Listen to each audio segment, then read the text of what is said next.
Vinili Friday hian LUIT Football Academy Guwahati North Guwahati le hi ime salo number 80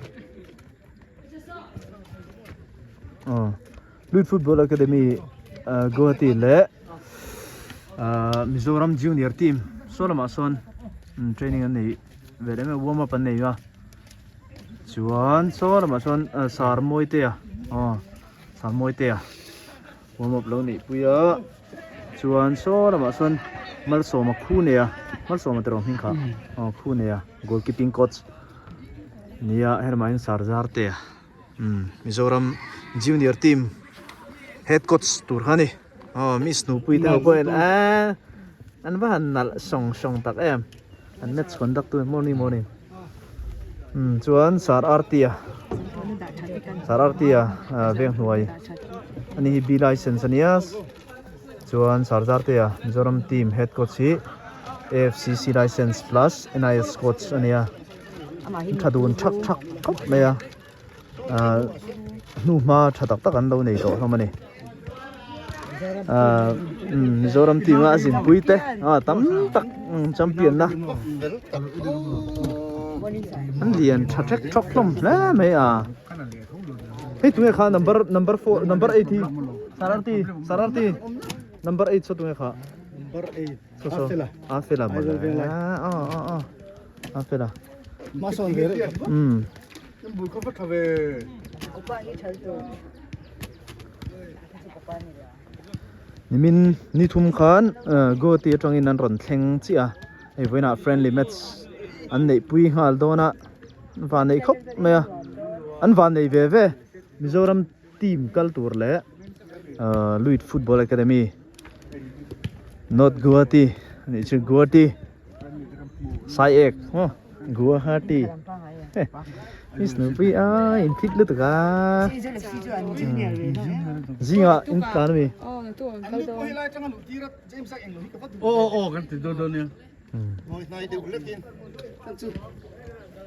compile thei don mi lo ne ma se 50 vel 45 ani andro don mi 45 nge inzan in ti don linga ni sen san huaya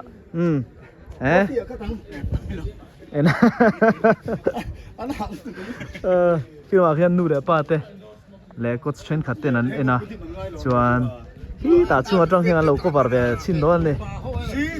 pong ko var ang chi kha ta hian no pang thatak tak an oma LUIT Football Academy a lu tur hian trial Mizoram an ron nei thina hei lal muan zuala ni hi muan zuala electric veng anau nikuma khan Aizawl grassroots center a khan champion team khan omani nikum Reliance Foundation Young Champs no pang liga khan mo 18 boys come out ka englo ka Roma an mel chu ka shefur mai shit tu chu ma ta hian scholarship kan pek lai an sei lok te kha sir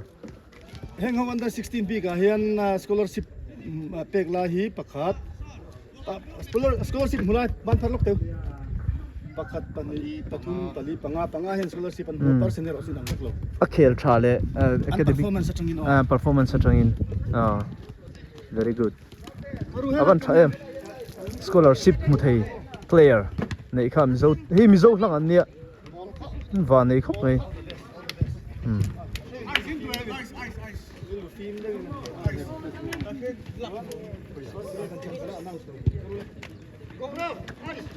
veng sang khu sang te ni buồn giữa là po thì về lâu mới so em dệt thế là mà ready chắc anh lom chìn nè mày in mi wop na thôi match khel te nu mo veteran trip veteran trip pon nuam kan ti veteran page nuam an ti don tu ani hi national national referee ni theinga tan nia bon khop mai baka nu pui phei chu Asia Football Confederation huai hian C license coach ani telani hakan sei tel velok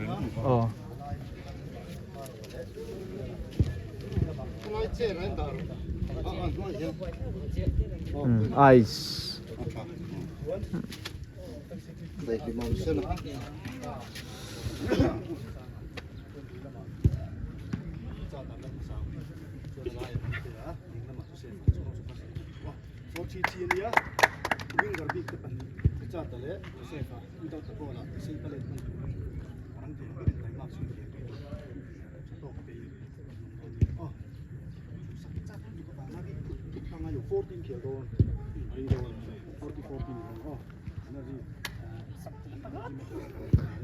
minute somli an khel dona 40-40 an khel dona kan cover thei chin kan cover anga chuan hei hi Mizoram team junior team turten ni bori kan save ma lang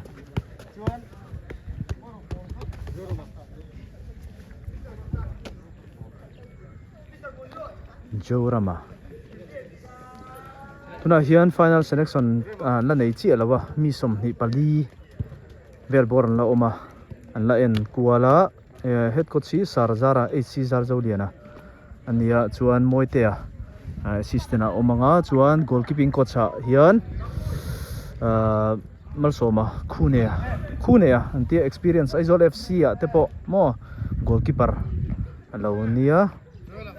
durtlang champion tumpo khan goalkeeper ninga ria red ribbon tivel hun lai mo inter village red ribbon tivel khan b thara te honen an khel ho thin ni yo khi nu de pa le an mani en ho ni hi an chung te vel mo